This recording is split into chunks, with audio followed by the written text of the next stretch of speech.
Welcome to this month's AI in construction. So there's been a lot of talk about AI agents. It's been around for a while, but it's really starting to get some traction. So I thought we'd dig into what AI agents are and some issues to think of as you're thinking of them. We're going to end with thinking about agents as automations and it's kind of setting up the next two webinars, which I'll talk about at the end. So, as I mentioned, like I just took a look at this that it's, I actually thought 2024 was going to be the year of agents, and I was off by a year. So it turns out that this year, I mean, it's amazing how right at the turn of the year, people started talking about it as soon as they got over the holidays. And there's all sorts of talk. There always kind of is about how much money this is going to be, whether it's 50 billion or whatever number. Frankly, I think it'll probably be more, but it's going to be tough to account for. So no matter what, there's a lot of attention being paid to this. There's a lot of companies raising a lot of money on the software side. And I thought it would be a good idea to dig into what agents are and how they work. So let's start with that. Let's start with this term. What often happens in AI, and some of you will know, I get a little allergic to the idea of throwing around words without defining what they even mean. So an agent is just a person, or in this case, a software that acts on behalf of another person or group. And that's really important because as we think about what distinguishes an agent versus something else, is this cool idea that it'll go off and do things while you're doing other things yourself. Unlike other software where you pretty much need to be there in front of it for it to get done what you want to get done. The promise of AI agents is that they'll do things, overnight or when you're not looking, or you can have 15 of them running at once. We're just going to get started today talking about the implications of that. First, though, I want to dig into what these things even are. So where do they fit in this? So if you've been paying attention, and if you're here, you probably are paying attention. There's been a lot of talk of different types of AI. So I jokingly call this the AI zoo. So we've heard about chatbots. That's kind of what kicked it all up 2 years ago. And what do these do? Well, these answer and create based primarily on their own memory. So this is, what you call pre-training. It's they spent however much money, looking at the whole internet. The thing that you've been seeing more of over the last 6 months for sure are co-pilots. And these are where that answer and create based on your data or data that you show it or data you provide to it. So this is where you're seeing Microsoft do a bunch of things. Procore's done some things and a number of other companies. When you've ever heard the term retrieval augmented generation or RAG, that's generally what they're talking about. Now, folks, look, the thing about these terms is absolutely people have different versions of them, but this to me makes sense. Where you're thinking about chatbots as kind of the baseline, you add access to data and content, you've got yourself a co-pilot. But then when you plug it into tools and some other things that we'll talk about later, you get an agent. And here it's really focused on a goal. So you could argue that the chatbot had a goal and the co-pilot had a goal. Absolutely. The difference here is it's got a series of steps, and often it has tools that it's using, whether that, and we'll get into what some of the tools that frequently are used are, but often that's other software you're using, like your email, Google Sheets, so on and so forth. So it's just a good way of thinking about how these things fit against each other and thinking about what you want them for. In the case of a chatbot, it just works out of the box. You need to learn how to prompt it, but it works out of the box. In terms of a co-pilot, it's a little more complicated. Are you pointing it at the right data? Is that data formatted the right way? Have you tuned it so that it can deal with that data well? But even so, that's relatively well understood. AI agents, there's a lot of new tooling we're going to cover today that helps us to manage the complexity that an agent could, because it really opens up a huge group of things that could happen now. You're talking about what you normally have software do, you're now having it do autonomously, and things that you don't currently have software do. So hopefully that helps ground us a little in what we mean. So the question that you're going to ask is, or you might ask, isn't that just software? Isn't software out there doing a goal? In this case, no, it's a little bit different. And let's talk about what we mean. So I'm going to go through kind of the difference between standard software and AI agents, kind of piece by piece. And a lot of that has to do with the AI part of it, in that it can handle commands and commands and rules and so on that are a lot more flexible than standard software. So if you think about it, you have to command it, or you have to give it an input in a very specific way. You click a button, or you do with this, or you do with that, or it doesn't know what to do. And it does exactly what it's supposed to. Now, that's actually a benefit as well as a limit, because if that means it's predictable, a point we'll get to in a moment. AI agents are able to act a little more independently. I think that the degree to which they're independent is early days now and will continue to get better over time. Sometimes surprising what it's good at and what it's not good at. But the point is, it's a lot more flexible. And that speaks to the inputs. So once again, you're talking about very narrow, specific inputs that are very explicit in that they're just clearly do this, do this, do this, or click this button, click these series of buttons. The cool thing about AI agents, and actually this is where you see things like ChatGPT really do some interesting things, is you can just talk to it. And some of what we're going to see later is you can build agents using natural language, which is really, I mean, wild if you think about it. Very flexible workflows, or not very flexible, but much more flexible, much more able to deal with context than was true before. Related to explicit is structured. So, again, you're clicking a button in the right order and filling in forms, so on.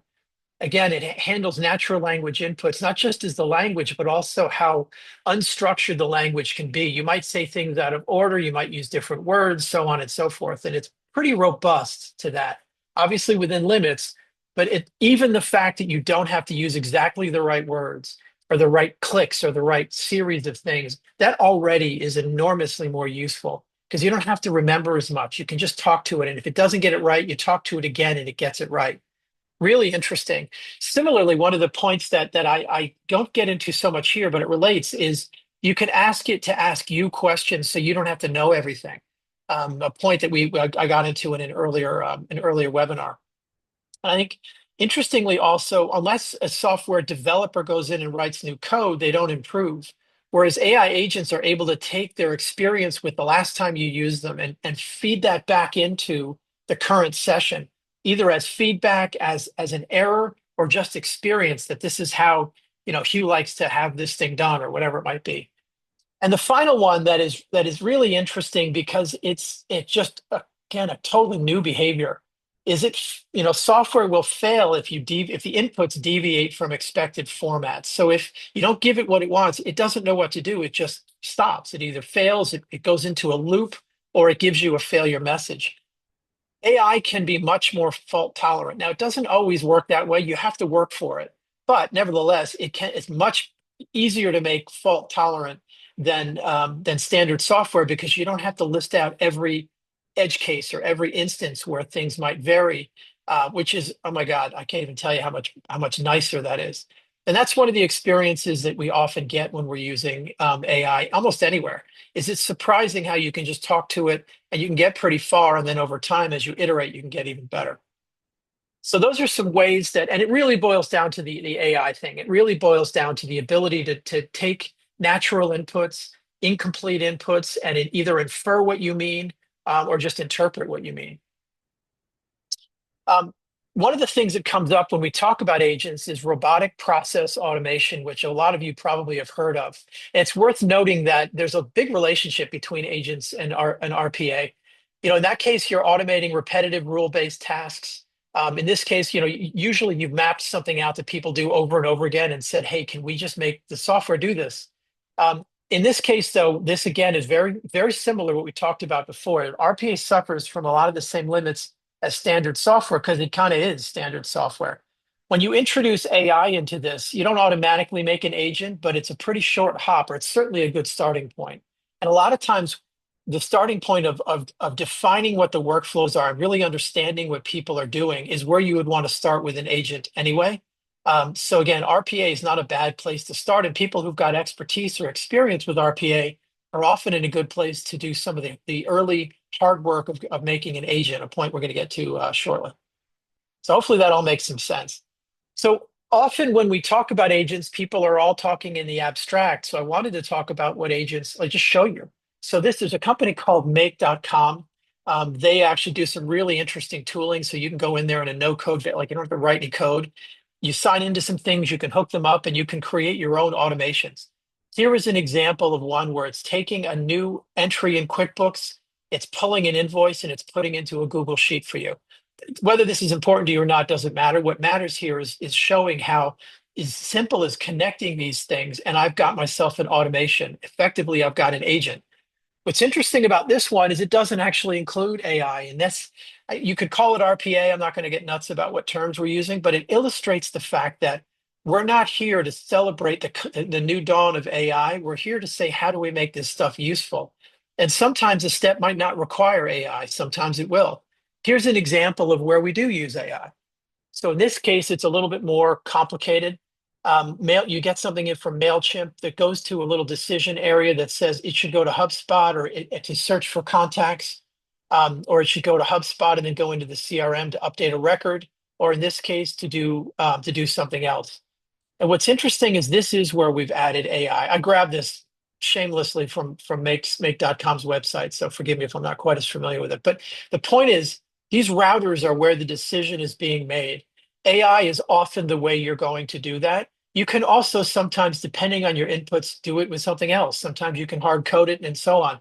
The key thing here, though, is you've now created a more complicated automation that allows this to go do things. So something new comes in, whether it's an email comes in or whatever, and it automatically is updating your CRM in multiple different ways depending on what came in, which is pretty cool. So hopefully this begins to give you a bit more of a realistic sense of what agents often are. You're connecting together really narrow little activities in a way that is understandable, that hopefully matches either the way you think. Some of this stuff people do in your head, and you might have to pull it apart and say, yes, my brain can do that, these three steps all at once, but I may need to separate them so the software can do it. But it usually isn't terribly hard to figure that out, depending on what you're doing. Sometimes it is harder, but I think wherever you're likely to start isn't going to be that complicated. And there's definitely a lot of work out there about how to do process mapping, which is ultimately what starts this.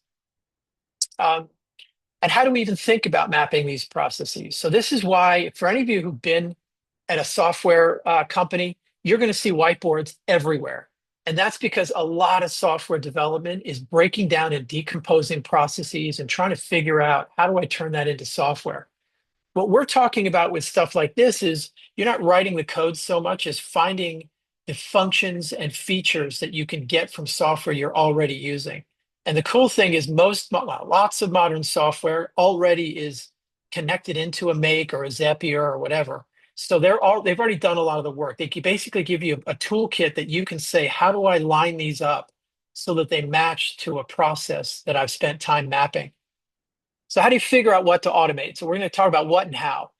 So the first thing to do is to think about dull, repeated actions, things you do over and over again. I'll ask people things like, what's the dumbest thing you do over and over again? Very often that's not a bad place to start, both because by virtue of being dumb or you thinking it's dumb, it's probably not very complicated. It probably doesn't use a lot of mental effort, but also the fact that it's repeated, someone might have made software that either you're using or that's part of it.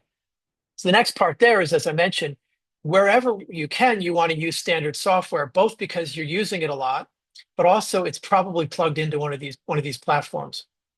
So productivity apps are a great start for this. So email, calendar, Excel, so on, all these things are already plugged into this stuff. Scheduling, project management software like Monday.com and so on, and then the CRMs and so on. And let me stop for a minute and say, I'm using this type of agent to illustrate the broader point of agent.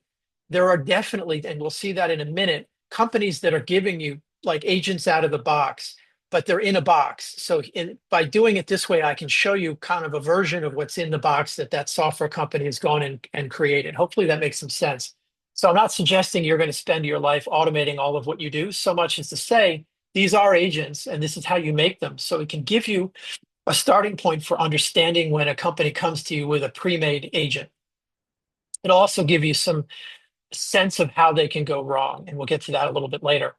So often, though, one of the things that helps is you've done it before, so you can give it an example. That's another great way of thinking about, I do this a lot. I've got a lot of examples. I can show it to the agent or the AI, and it's going to know what I want on the back end. That's enormously helpful. So how do you do that? And this is where that mapping comes in. So again, this is what Miro's for. This is a bunch of whiteboarding and so on, where you're saying, hey, let's look at what we do. And again, I shamelessly grabbed this from somebody who was writing about process mapping, but you can see someone goes instead of lead signs, pays the EA, they coordinate onboarding, they plan capacity and so on. It goes here. And then once you've received payment, there's another flow that happens. So you can look at this and say, how can I automate some of this? And an interesting question is, Do I really want to automate all of this? In this case, the decision that the person made was no, I don't.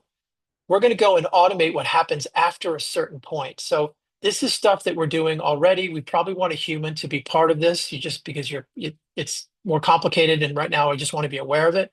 But we've gone and automated all of this, which is really interesting. So once payment has been received here or confirmed, it triggers a series of five things that gets you where you would have been anyway. But they've chosen to keep this human mediated, or a human is doing that. That's going to be an increasingly important part over the coming couple of years as we look at things we can automate. What do I want to keep an eye on? And do I need to do it myself to keep an eye on it, or do I want to create a dashboard? What do I want to automate now? What do I want to automate later? I think the point of today a little bit is to begin getting you comfortable with these sorts of things so that when the time comes, you're making those decisions from a place of at least some familiarity. So kind of having talked about some of the baseline areas here, the next thing I want to talk about, and this is a general point about AI that I've made before, we run the risk sometimes of overestimating how smart the AI is and how capable it is. Often we'll talk about intelligence and then we automatically assume intelligence means competence, and that's very much not true. I'm at probably at least of average intelligence, and I'm competent at certain things. There's a lot of things I'm not competent at, and that's very true for AI as well. So a first starting point is to say if the process is hard to map, it's probably too big for an AI agent. It's probably too complicated for an AI agent to handle now, certainly not one. The other thing that you're often going to do whenever you can is try to break it into pieces, whether those are what we'll call skills or different agents. Being able to focus is really helpful because it helps you to make something that's reliable that you can test over and over again. And the trouble with testing big, complicated things is you don't know where it broke. So the smaller you can make it, the more easily you can identify what broke and go in and fix it. Otherwise known, by the way, as debugging.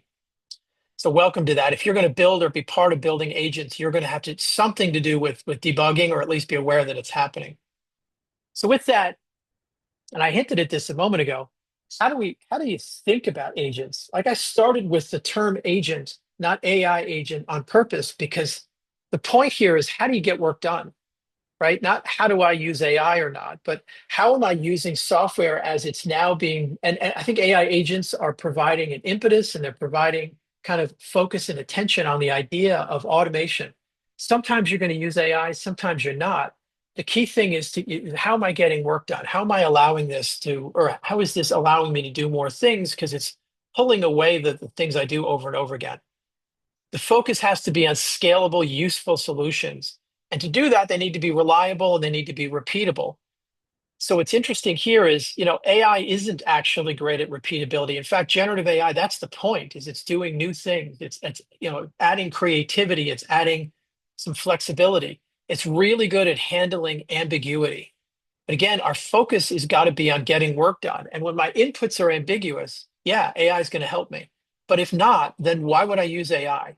And that's a thing that you're going to hear over and over again as AI becomes more prevalent in kind of software and day to day. If I can avoid using AI and I can just use standard software, it's going to be better for me. I mean, not always, but usually it's going to be it's going to be easier to make reliable. And once it works, it just works. I don't have to think about it again. So that's an interesting distinction that I don't think we hear enough. I think there's so much hype and excitement about AI. We forget that most of the software you're using in 5 years from now is still going to be not AI. The UI, the user interface, might be AI, but there's still going to be a role for classic software to do a lot of things. If for no other reason, then it's because I don't have to ping an API and use all the compute that AI uses right now, a point we'll get to maybe in another session. So as exciting as AI is and as useful as it is in handling ambiguity, it produces ambiguity too. And that's what I want to get at here. But I call the probability bargain. So the bargain that you make when you handle ambiguity is that you're going to deal with ambiguity on the way out. So a term you hear a lot is deterministic. And what that means is you click a button and the next action is predetermined. It's going to do every time what you think it's going to do.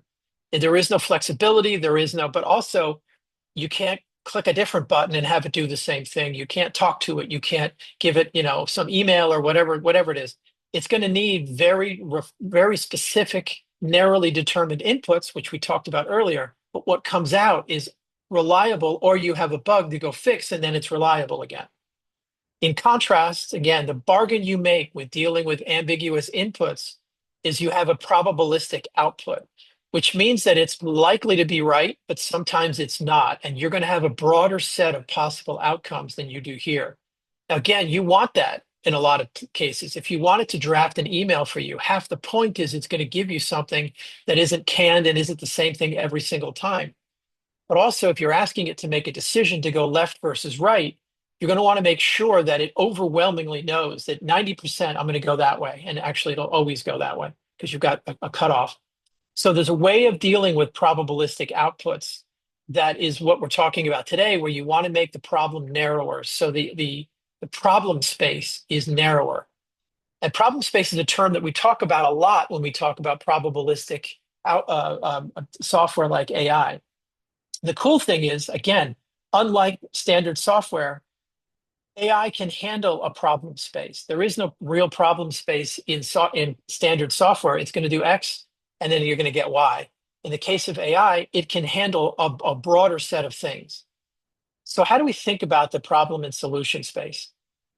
So good prompts do this. That's the point, is you're giving it context, you're giving it tighter descriptions, you're better mapping between tools and commands, a little more about agents. But more importantly, fewer possible things that you're asking the agent to do. This is why I say that if possible, wherever you can, you want to make the agent you're dealing with smaller as opposed to bigger. So beware where people that say, I've got one agent that can do everything. Either they're dealing with a swarm of agents under the hood that you're not seeing, which is great, or they're asking the agent to do too much, and you're probably going to run into reliability problems. And by the way, reliability problems doesn't always mean it's giving you the wrong answer. It might just not be giving you all of the answer that you need. That's a much more common problem, is it gives you something that's correct, but it doesn't give you something that's complete. So I wanted to illustrate what we mean by problem space. So folks, real quick, today I'm going through this kind of quickly, so we'll have time at the end, but this is a bigger than normal amount of stuff I wanted to present to you. So anyway, when we say problem space, if you give a prompt that's really general like this, send an email to a customer. Well, okay, what's the tone going to be? Is it going to be terse? Is it going to be light? Is it going to be jargony? There's other options. Is it going to be long? Is it going to be, 2 paragraphs? Is it going to be, I don't know, whatever you think? What's the format going to be? Is it going to be paragraphs? Is it going to be, so you've given it a lot of options that it can choose. So you're not sure what you're going to get out of it. Typically, good prompting will tell you, let's make the problem space smaller by writing a better prompt, one that tells it what you want. So now the problem space is a lot smaller. So now it's going to focus on the words it uses. It's going to focus on phrasing and so on. There's an old expression in advertising, give me the freedom of a tight brief so that I can do a better job in that tight brief. Kind of the same thing here. In this case, maybe it isn't quote unquote a better job. It's just a more predictable, reliable job. The same thing is true of an agent. So if I've got an agent this is just me making a schematic in here, but if I've got an agent where it gets something, it goes to the router chooses from 5 different options. That option then goes into a router, which then has 4 different options of how it's going to process. And then this processor goes back to the router, and this processor goes back to that router, and this processor goes and gets that data, and this will go straight to an output.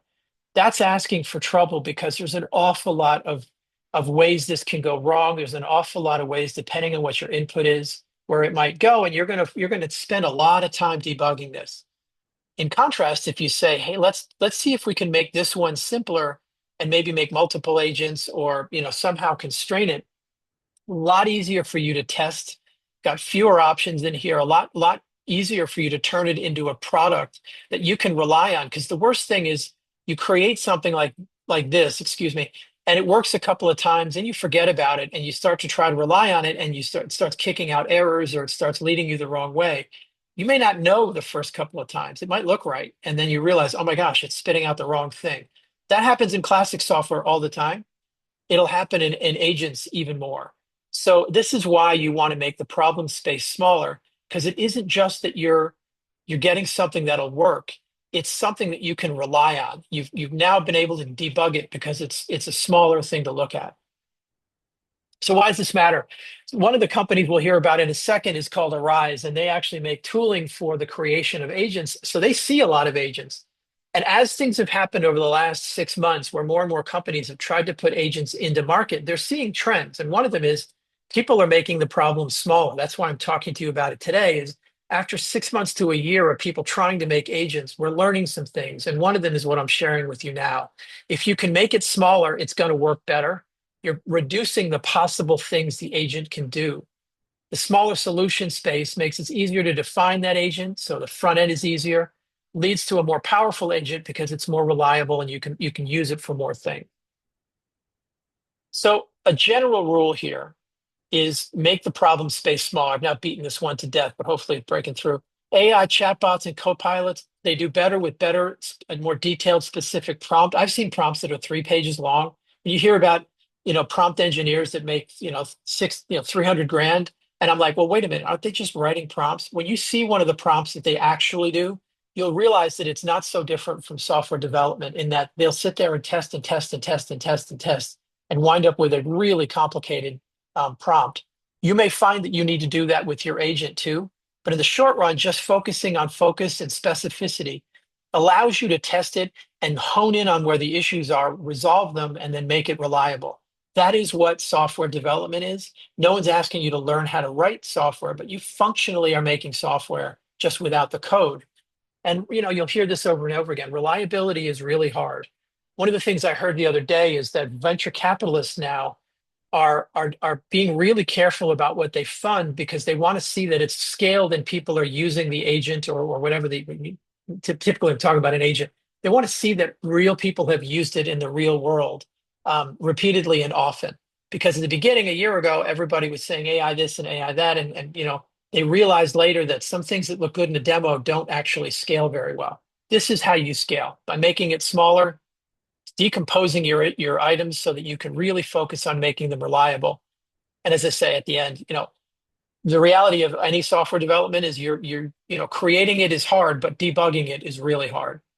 Happily, there's a lot of good tools out there that make it easy for people that don't necessarily want to do this all day long. Um, Something I mentioned a second ago, I want to dive in a little more. AI is famous for giving great demos. Great example of that actually is in like 2016, I guess. Tesla was out there, I think it was that early, was out there giving demos of self-driving cars, certainly 2017. And everyone was like, this is amazing. If it just keeps getting better this quickly, we're going to have self-driving cars all over the place. Well, it's 2025, and we're just starting to see Waymo, not Tesla, out there with, and I'm in Austin, Texas, where you're seeing them on the road. But that's 70 years later. That's really different. And some of that is what I'm saying here is it gave great demos in the beginning, but actually making it reliable as people wanted it to be took longer than we thought. And that's just generally going to be true. All software suffers from what we call edge cases. And in next 2 weeks, we're going to talk more about that. And these little failures that stop the system. So, we've seen this even with AI agents. So Microsoft Copilot has had a bit of a bumpy road. It was released. People weren't so happy. They pulled it back a little. They're releasing it again. Apple Intelligence, these aren't necessarily agents. They're just proving my point about AI generally. Apple Intelligence has been much slower to roll out. And actually, when I used it, it kind of broke my Siri, which was not helpful. I couldn't call certain people and so on. The broader point here is that agents that, what looks great in a demo, you really need to focus on how do you scale it. The cool thing there is you're hearing more and more about this. And we're going to get into that a little bit now, which is agent evaluations. So it's one thing to build a thing, but the way that you make it,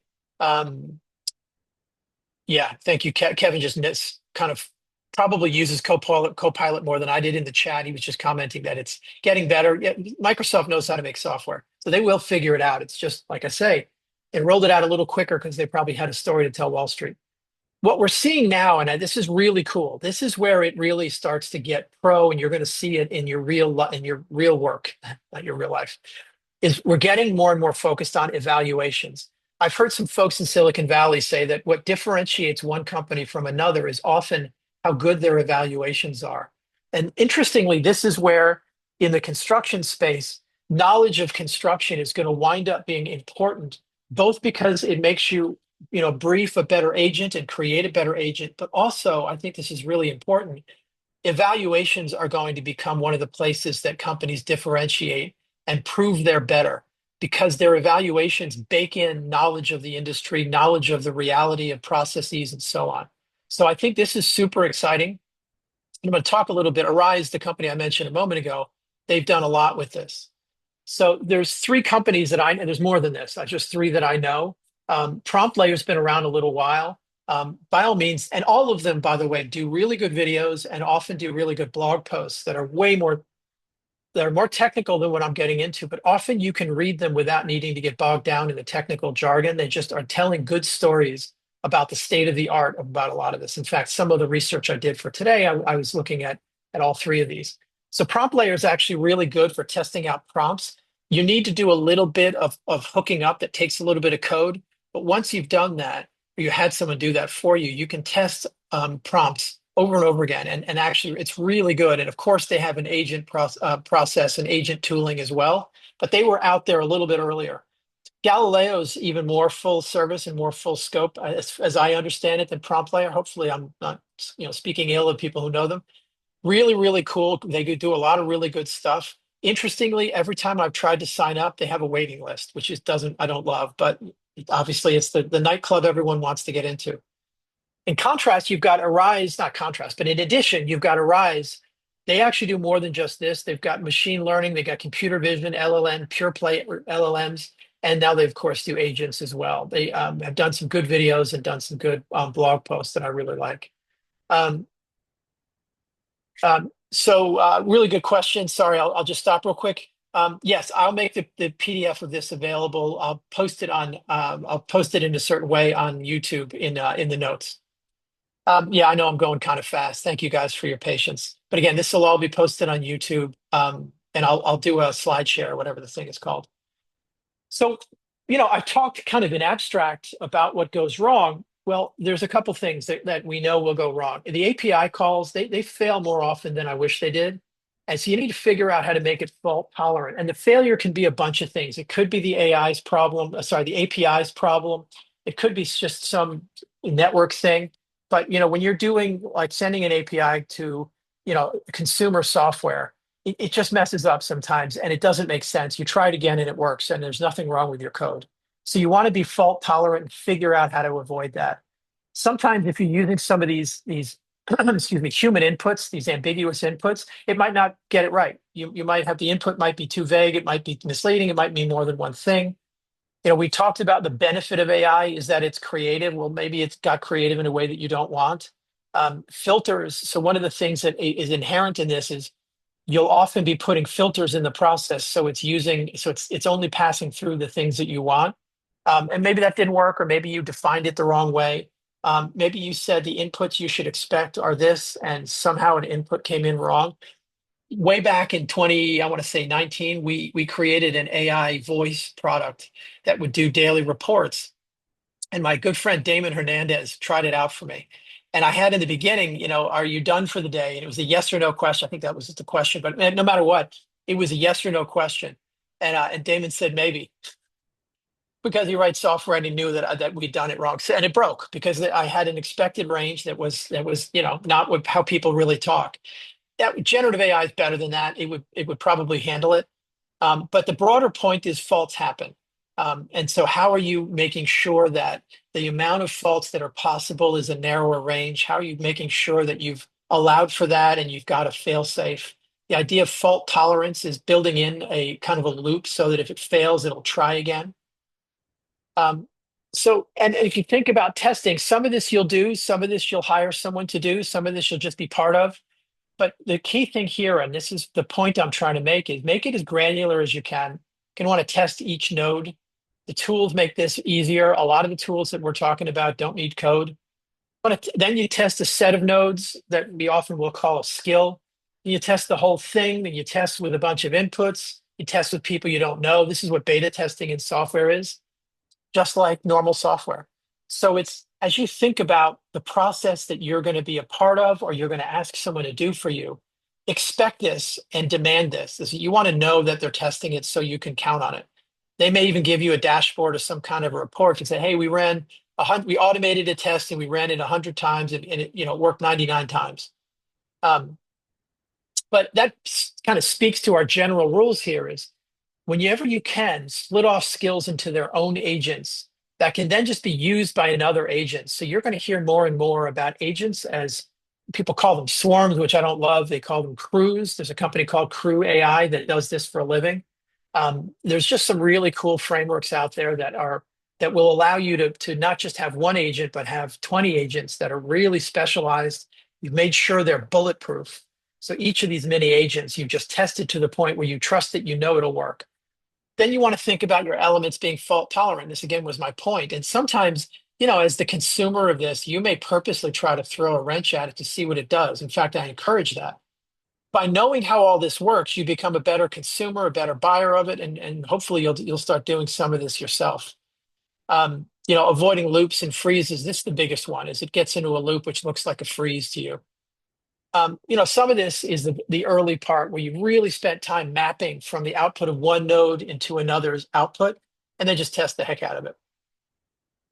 So guys, we're coming in for a landing here. Thank you all for walking through some kind of pretty intense kind of grounding in this.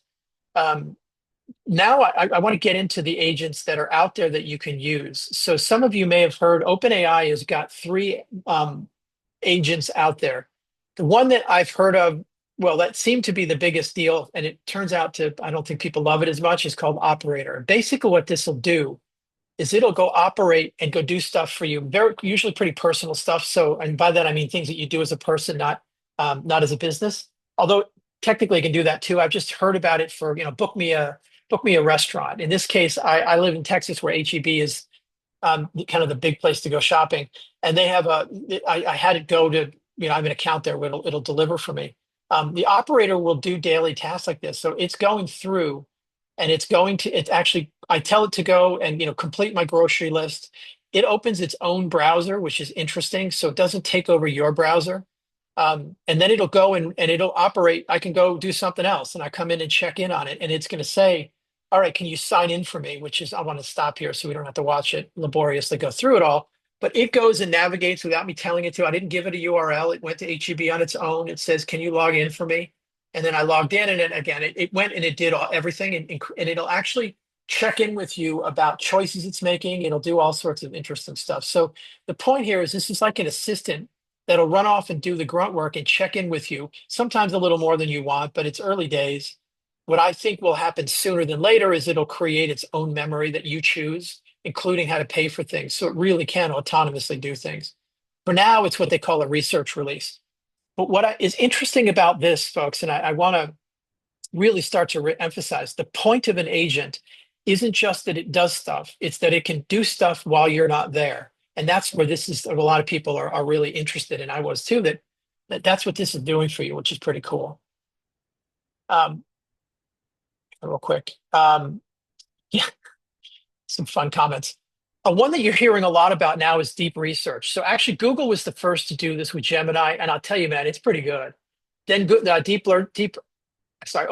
came up with theirs, which is really good. Also, you got to pay $200 to have access for now. They're gonna make it available later. But also Perplexity. This is the first time I'm seeing people use DeepSeek in a kind of commercially available product. But the cool thing about deep research is it's really good, man. Like you give it a question, it's going to go and look at a bunch of stuff. And I did this really fast in prep for this. I've done it a couple of times. So things like before I meet with somebody, it'll come back and give you a dossier. That's just amazing. If you have a sales call or you're talking to a customer, you're talking to somebody that you're about to go interview, all of this, it'll do really amazing research for you. All of it will be, so for the moment, none of it's behind a paywall. So it might not be great at going into LinkedIn, although again, LinkedIn has some pretty good stuff available in the open web. And you come back with this really great report. And the case of Google, because it's Google, you can pop it into Docs and then you've got it from whenever and I've done that. So now I've got 7 or 8 documents that are assets. They're things I can go back and look at later if I want, which is really cool. OpenAI does the same thing. You can copy it in that case. Perplexity has just launched that. I haven't used that one. But this gives you an idea because I don't have to be here watching this. I tell it what to do. It asks me some questions, which I also love. then I can come back to it later and it's either got more questions for me or it's got it done. So the key thing is I could do 15 of these at once. I could say, hey man, I got a huge meeting tomorrow, or we've got a pitch, or we've got a whatever. I'm going to open up 6 tabs and I'm going to have all of them go to Gemini. I'm going to have each of them producing a document for me. And then I go off and go for a run or walk my dog and I come back and these agents have gone and done 15 reports for me that I can now. The cool thing then is take all 15 of those, pop them into another one and say, take these 15 reports and write a script for tomorrow or tell me what I should think about tomorrow.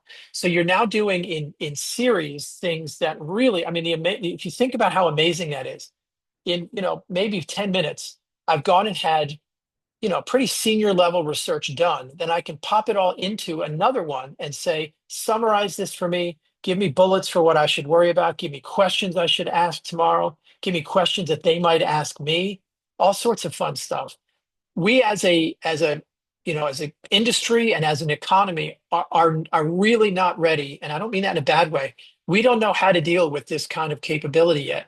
And I think over the coming year, I encourage all of you to try this stuff out and see how it helps you be more prepared, ask better questions, do things faster, do things you never would have done before. We talk about, losing jobs and so on, but I'm more interested in how it allows us to do a better job or do things we couldn't do more before, do more things than we could do before, make more money, not necessarily spend less, although there's both of that.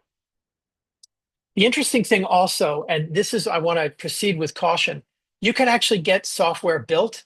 Be really careful because this doesn't debug. So your software is going to be more interesting and more of a proof of concept than software that you can necessarily deploy for now. But what's interesting, Replit does this. There's another company called Lovable. This is going to change how software gets built because people like me that are more of a product manager can try something out as a prototype and then use that to say to a real developer, hey, look at this. This is what I mean, but not this. What's interesting is you can fork this code into GitHub and they can look at how the code was made. So these are agents on the software development side, which you're probably hearing about. Frankly, my experience so far, they're not ready for prime time because again, the debugging and AI is not great at finding bugs and debugging. Once you point it at something, it'll rewrite it, but it may not get it right. You still need a real person to be part of it. This is an area everyone is interested in getting better and better. My experience is that it's been not as great for a no code person.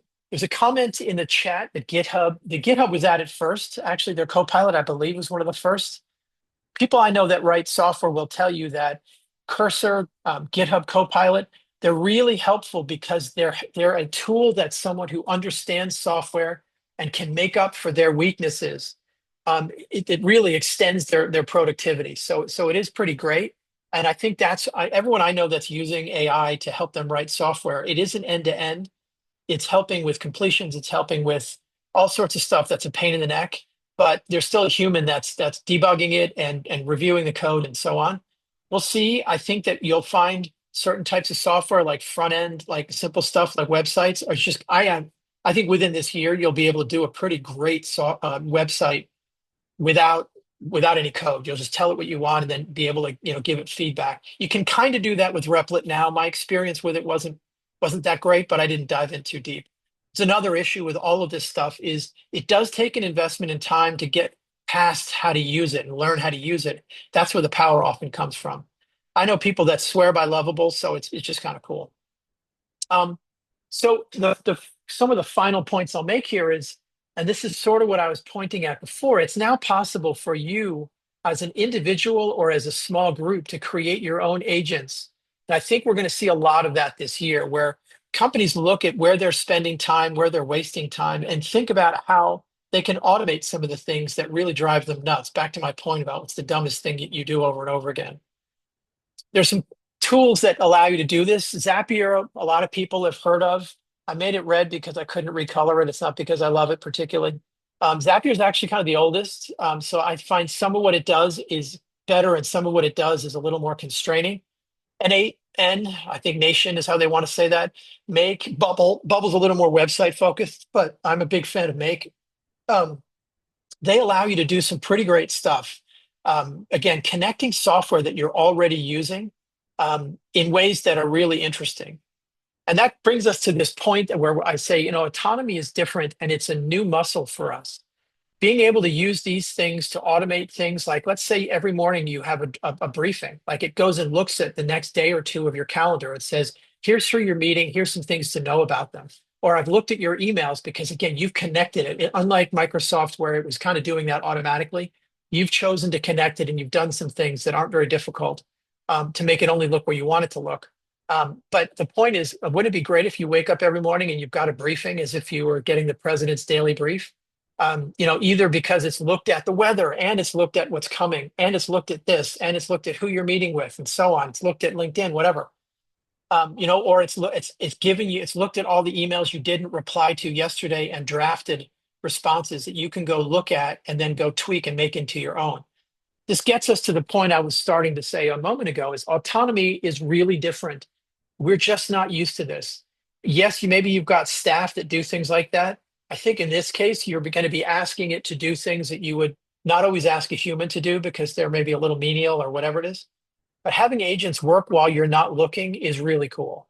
And I think I challenge all of you to think about this year and even right now, but what are things I wish I didn't have to do that are pretty low effort, but repeated and over again?